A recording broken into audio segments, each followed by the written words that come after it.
Hi everybody, this is Gary dealing with Sentiment Timing, and this is our free technical video report for Wednesday, October 10th, 2018. So the markets got absolutely smoked today, and the talking heads were blaming it on the interest rates because they're rising, but honestly the interest rates have been rising since 2015. There's a lot of things that are in place right now, and one of the things that we were going over with our predictive analytics model was, that things were getting a little bit difficult when we were making the last previous high, because we kept looking, for a very deep drop, and we were getting little drops, and then they were moving up. But as we were explaining to our members, it doesn't make the long side safe. And you saw all the people coming on TV and all the newsletters saying that 3,000 for the S&P was going to be a magnet, just buy the dips, and everything that we were looking at was saying the exact same opposite of that. And I'll go over that in tonight's video and show you why that the move that happened today was not unexpected at all. And it's now what we're doing is we're seeing everybody turn bearish on the markets. They're saying it has a lot more to go. Maybe it does. But the thing is that everybody's going to turn bearish, and we're going to be looking for the low. And what I personally like trading lows more than highs, because they make their decision very quick. When you're trying to pick a top, it's usually typically what you call a rounded top.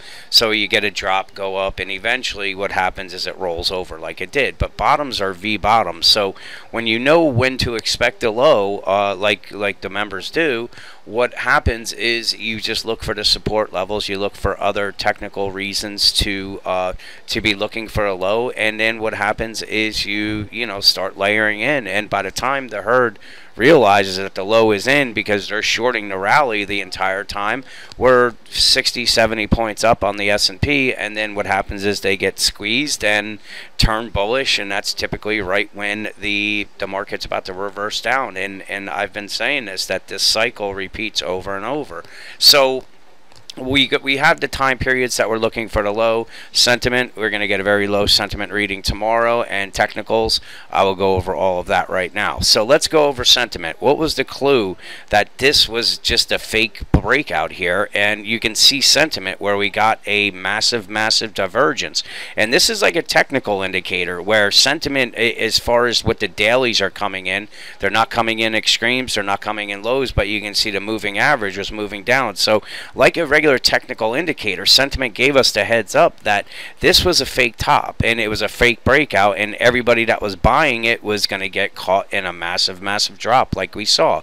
Now another thing that backed that up was we had internals that were diverging, and this is your the New York advanced decline line, and that's in the red. You can see that made a lower high as the S&P and the herd was all looking at 3,000, and from there never fixed itself, because sometimes you get divergences and then they end up fixing themselves, and you just have to turn around and say, okay, that wasn't the top, and you move on. But this never fixed itself, and you can see even when we came up here, the NIAD just continued down. So this was really my biggest reason for continuing to look short, and until that was going to fix itself, I was saying don't look long, because it's a very dangerous thing. And we know when to look for the low. So right now was not in that time period. So this is what we had put out in yesterday's report, is that mentioned the note that from 10/8 that this decline was due and this is where the dates are for members only, and the date that we were looking into the beginning of it was 10/8 10/10. So today was the 10, but we have an alternative date that we're looking that this could extend out to, and that's really what the members are looking at right now. We know when to start looking for the low, and some people are going to try to catch the falling knife, but it's not going to be in that time period that we're looking for this.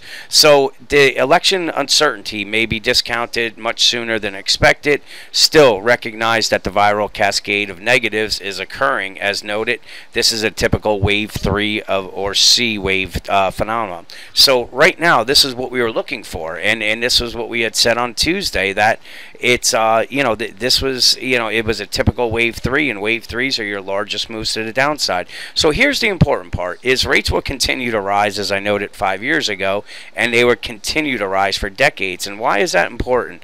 Because when they do that, what he is saying here is that he foresees that a low coming due in 2022.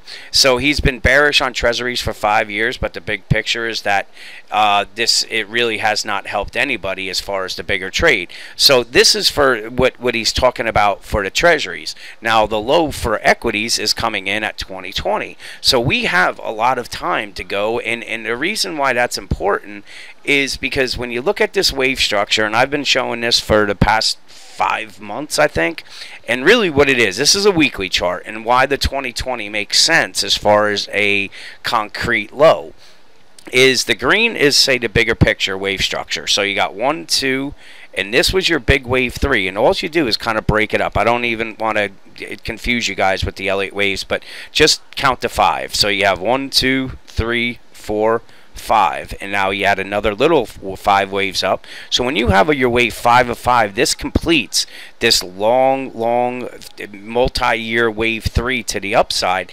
And what that means and why it's important is wave 4 typically is going to retrace 23 to 38% of this entire move that started in 2009.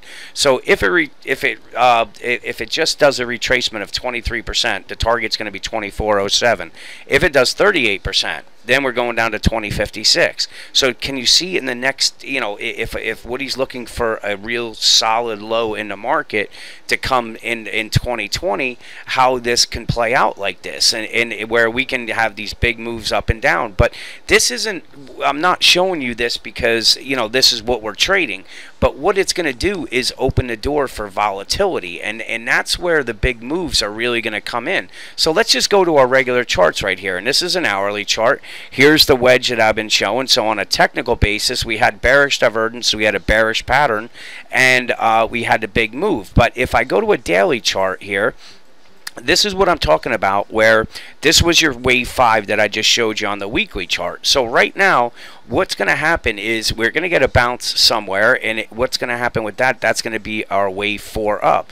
This is going to suck some people in, and then what happens is we're going to make another wave 5 down. So just like I was showing you on this chart here, these 5 waves that go up, it's the same thing on the downside, and these patterns repeat. So we have 1, 2, let me just kind of make this a little bit wider for you so you can see it.